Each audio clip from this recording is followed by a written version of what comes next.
पंचांग कैलेंडर के अनुसार आज भाद्रपद की अष्टमी है, यानी श्री कृष्ण जन्माष्टमी, जिसको लेकर देश भर में धूम है। वहीं भक्त अपने कन्हैया के लिए कई तरह की तैयारियां भी कर रहे हैं। दिल्ली से लेकर द्वारका तक, मथुरा से लेकर आगरा तक लोग श्री कृष्ण जन्माष्टमी के जश्न में डूबे हुए नजर आ रहे हैं और आज देश के सभी मंदिरों में जय कन्हैया लाल की गूंज सुनाई दे रही है। मुंबई में 2 साल के बाद दही हांडी फोड़ने को गोविंदा तैयार हैं और श्री कृष्ण जन्माष्टमी के मौके पर पूरे देश को रंग बिरंगी रोशनी से आज सजाया गया है। आज ही के दिन आधी रात को बाल गोपाल का जन्म होता है और इस दिन भक्त उपवास करके पूजा पाठ और बहुत ही धूमधाम से बाल गोपाल का स्वागत किया जाता है, उनका जन्म कराया जाता है और जन्माष्टमी का ये पर्व मनाया जाता है।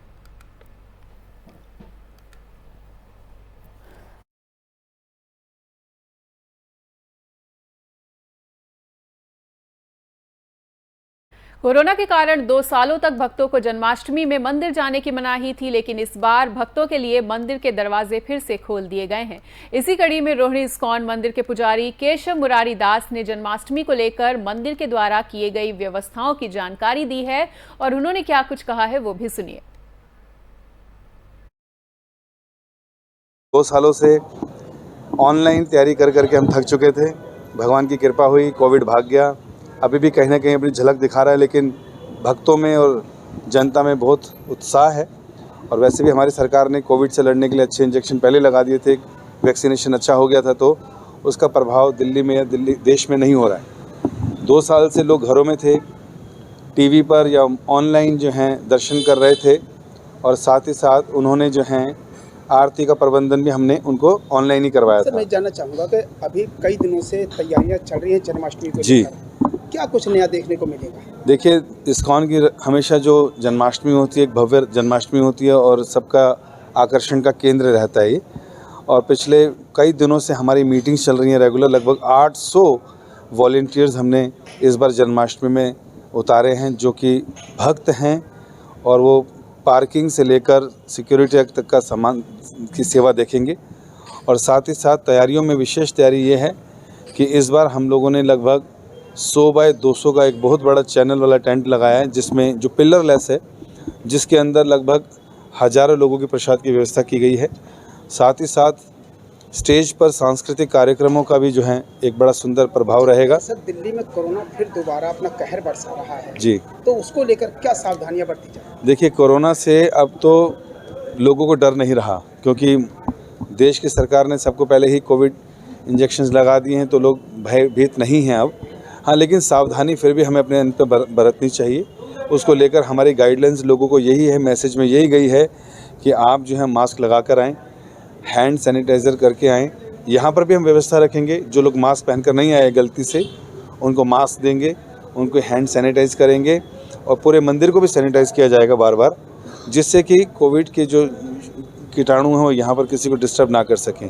इसके अलावा हम लोगों ने कई हॉस्पिटल से बात करी है, उनकी एम्बुलेंस, उनके डॉक्टर्स यहाँ पर 24 घंटे सेवा देंगे और साथ ही साथ फायर ब्रिगेड की गाड़ियाँ भी यहाँ रहेंगी कि किसी भी प्रकार की अनहोनी को ठीक समय पर काबू किया जा सके।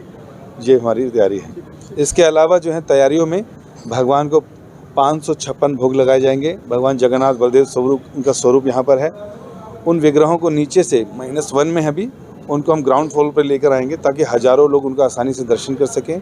अलग अलग रास्तों से अलग अलग लोग आएंगे, 4 विशेष लाइनें रहेंगी और उनके लिए अलग से प्रसाद की व्यवस्था है, उनके लिए अलग से जो है भगवान को झूला झुलाने की व्यवस्था है, भगवान की आरती करने की व्यवस्था है और भगवान का अभिषेक करने की व्यवस्था है। जनरली होता है कि ये एक जगह पर होता है तो हज़ारों लोग करें तो लंबी लाइन लग जाती है।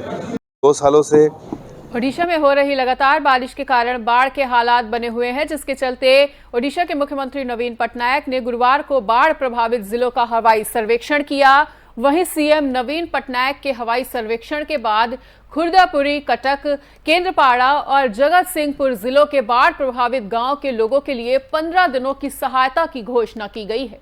ओडिशा के मुख्यमंत्री नवीन पटनायक ने गुरुवार को बाढ़ प्रभावित गांव के लिए 15 दिनों की सहायता की घोषणा की। वहीं घोषणा के अनुसार संबलपुर, बरगढ़, सोनपुर, बौद्ध और अंगुल जिले के बाढ़ प्रभावित गांव के लिए भी 7 दिनों के लिए राहत अब दी जाएगी।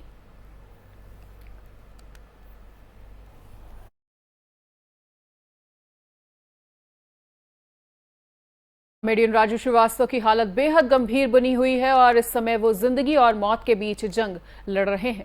राजू श्रीवास्तव बीते 9 दिनों से दिल्ली के एम्स अस्पताल में भर्ती हैं। वहीं वेंटिलेटर पर उनकी हालत बेहद नाजुक बनी हुई है। डॉक्टर्स का कहना है कि राजू श्रीवास्तव का ब्रेन डेड हो चुका है और राजू श्रीवास्तव के फैंस और शुभचिंतक उनकी हेल्थ को लेकर काफी ज्यादा परेशान हैं। उनके जल्द ठीक होने की कामनाएं भी की जा रही हैं।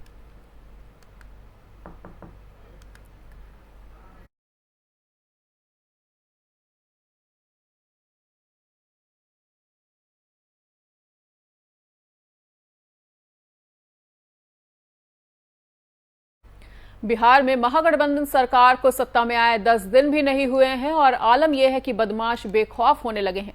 24 घंटे में हत्या और गोलीबारी के 5 नए मामले सामने आए। वहीं बक्सर में पार्षद के बेटे को गोली मार दी गई, तो वहीं रोहतास में भी गैस एजेंसी मालिक पर फायरिंग का मामला सामने आया है।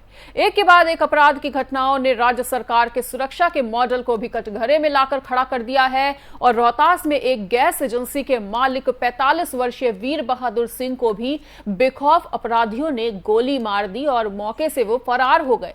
इससे पहले कल बेखौफ बदमाशों ने पटना में गोलीकांड की घटना को अंजाम दिया था और एक छात्रा और एक जवान को गोली भी मार दी गई थी।